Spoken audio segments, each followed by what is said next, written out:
So, what is going on, guys? I am BlackOpsAmazing. Welcome back to another zombies video, where today I thought, since we have new weapons in Black Ops 3, the M1911, the AN94, I thought it'd be interesting to do a weapons comparison for zombies, especially on the M1911, because this was a very requested weapon that needs to return to Black Ops 3. The whole zombies community for over a year have been asking Treyarch to add the M1911 back into zombies as the starting pistol. It belongs there and it's been with us all throughout zombies ever since World at War. And so Treyarch have heard us, they've answered us and added our beloved pistol back into zombies. And so I thought it'd be interesting to do a comparison of what this weapon's been like throughout the years of zombies and how it compares to the older games compared to now in Black Ops 3. Anyway, as always, if you enjoy the video, a like rating would be very much appreciated. Make sure you are subscribed to stay up to date with the latest zombies videos on the channel, and without further ado, when you're ready, let's do this. So the Colt M1911 has been in pretty much every Call of Duty. Call of Duty, the first one ever made, COD 2, COD 3, COD 4, COD World at War, Black Ops, Modern Warfare 2, Black Ops 2, you get the gist. But it actually wasn't in Black Ops 3 until now. A very requested weapon that I believe should be in every Call of Duty. It is the iconic pistol for every shooter game. And because it was so requested by the community, Treyarch have now added the Colt M1911 into zombies. The first time we ever saw the M1911 was in our first zombies map ever, Nacht der Untoten. It was of course our starting pistol, and this is where it all began. The Colt in World at War zombies was pretty much one of my favourite to use, although I don't think it was the best. It just felt really fun and good to hold, which is pretty much like any weapon in World at War. The recoil on the Colt was crazy for a little pistol. It just felt really good and cool to use. Now obviously as a starting weapon, it's never going to be brilliant. On Nacht der Untoten, you're probably going to want to keep this weapon up until about round 3, and then you're going to want to get rid of it. Because after that, especially on Nacht der Untoten, you're probably going to get downed. Without the Pack-a-Punch, you want to get rid of this weapon pretty much as early as possible.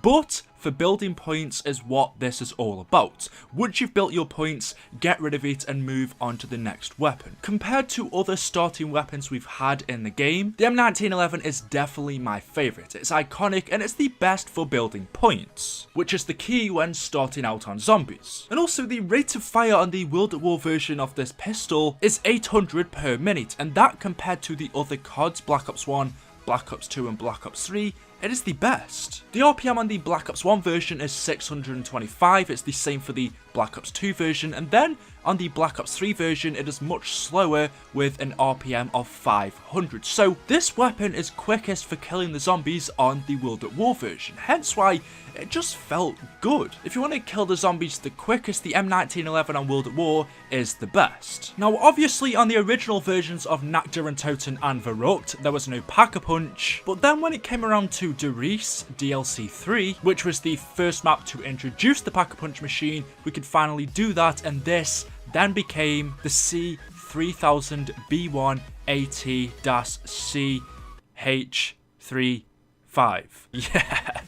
That is a long name. What you may not have known is that in fact the M1911s originally Pack-a-Punched in World at War was not the Mustang and Sally. Instead of the dual-wield weapons what we saw later on in Black Ops 1, originally the Pack-a-Punch version was just the singular Colt, a more powerful explosive version, kind of like the Mustang and Sally, but instead of having dual wield, just the one pistol. Now of course, because it wasn't dual wield, you're not going to do as much damage, so it wasn't as powerful as the Mustang and Sally, but nevertheless it was still a good weapon. Instead of the usual 20 damage, this Pack-a-Punch version would now do 1000 damage. Basically it's pretty much a grenade launcher. It fires grenades that explode on impact. So the World at War version was good, but it wasn't the best, and that is when we move on to Black Ops 1, where once again the M1911 returns as the starting weapon, pretty much the same as the World at War version, although the rate of fire, as I said earlier, is a lot lower, going from 800 to 625 RPM. The damage is the same, the magazine size is the same. It does feel a little bit different, and actually a little bit more fine-tuned than the World at War version. And for that reason, I think this is my favourite starting pistol that we had in Zombies. The M1911 in Black Ops 1, for me, felt the best. In Black Ops 1, it had more of a shiny silver look to it, and also when you pack-a-punch this, it was the first time we saw the Mustang and Sally. Going from World at War, where we had just the singular handgun, now in Black Ops 1, the first maps we had, Kino der Toten and 5, when you pack-a-punch it, instead of the C3000, which we had before, it now becomes the iconic Mustang and Sally. Of course, because it's now dual wield, the damage is increased slightly with a 1000 plus 1200 splash damage, and also another 75 for the explosion, so you can kill more zombies and kill them quicker at higher rounds without less bullets. The Mustang and Sally had a much higher RPM than the C3000, obviously because it's dual wield, and overall just really effective and good weapons to use for killing the zombies. But there was one major flaw, and this was the fact that the explosion off the Mustang and Sally's would often kill you. If you accidentally fire these grenade launching pistols too close to you, of course the mass amount of splash damage that these produce is gonna kill you. And that was a very common occurrence all throughout Black Ops 1. It was a massive reason why a lot of people didn't really tend to use them, especially in the early days for Kino and 5. But a perk that became very useful to countering this was introduced in Ascension, and this was PhD Flopper. For the later DLC maps for Black Ops 1, when PhD Flopper was introduced, that was when the Mustang and Sally truly came into its own, and that was also when it was at its best. Without PhD Flopper, they are very risky weapons to use. You can easily down yourself. But with this perk, if you don't know what it does, it basically makes you invulnerable from splash damage. So if you're using the ray gun, the Mustang and Sally, any explosive weapon that you could down yourself with, PhD is going to make you invincible to that. That's why it was such a useful perk when using the Mustang and Sally and the ray gun. It was a perk that you must have if you want to use these weapons. And with these two combined, the perk and the pack-a-punch weapons, you were unstoppable. These were truly the greatest weapons in Zombies. Just going from a starting pistol that really wasn't that good, if you can manage to keep it and then pack-a-punch it, they become some of the best weapons in the game. But since PhD Flopper wasn't in every Zombies map, it was only in Ascension, Call of the Dead, Shangri-La, Moon, and I believe it's also in the Origins version of Black Ops 2 and the cell block version of Mob of the Dead. Because PhD was missing from a lot of maps, the Mustang and Sally probably wasn't a weapon that you could use every single game, because without PhD it's very risky. You could easily down yourself. But since Black Ops 1 had the most maps with PhD Flopper in, that was the main reason why the Mustang and Sally was the best in Black Ops 1. It felt the best, it looked the best, and combined with this perk, it was the best. The Black Ops 1 days were truly awesome. Then we moved on to Black Ops 2. Now, there's not much to say since pretty much everything is the same as Black Ops 1, although in Black Ops 2, PhD Flopper was rarely seen. We saw it in Origins right at the end, and also on a little side game for Mob of the Dead, but on the main maps, for the most part, it was missing. Meaning, and I'm talking especially about Town, I don't know how many times I've played that, pack-a-punch the M1911, got the Mustang and Sally, downed myself because of the splash damage. It was ridiculous. But nevertheless, on Black Ops 2, it was still a really good weapon to use. The damage is the same, the magazine size is the same, it pretty much looks the same except from it doesn't have that shiny silvery look to it that it has on Black Ops 1. The rate of fire is the same, so there's not much I've got to say about the Black Ops 2 version of the M1911. It's good, but it's just not quite as good as it was on Black Ops 1 because of the lack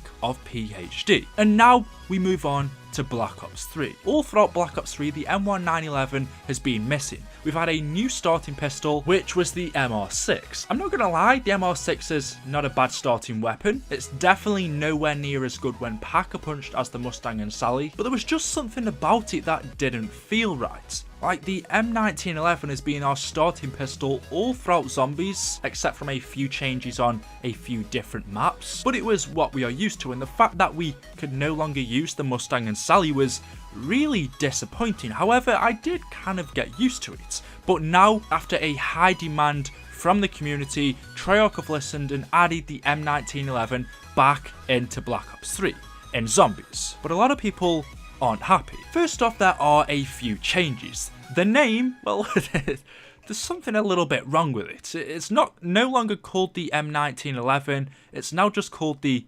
1911. There's no M.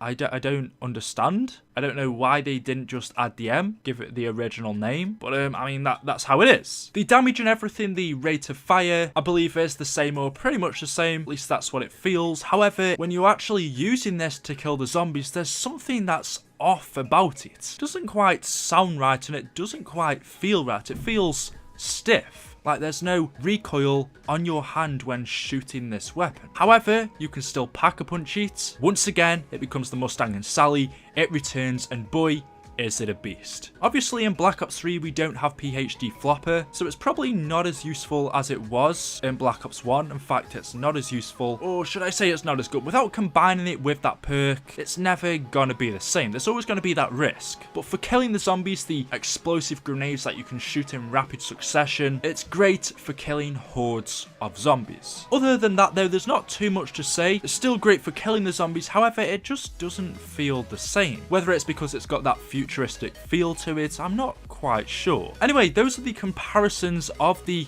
M1911 or the 1911, so there we go. Let me know what you guys think down in the comments section below. What do you think about the new Black Ops 3 version and how does it compare to the others? Hopefully if you enjoyed, a like rating would be very much appreciated. Make sure you are subscribed to stay up to date with the latest videos on the channel, and without further ado, I will see you in the next video. Thank you and goodbye.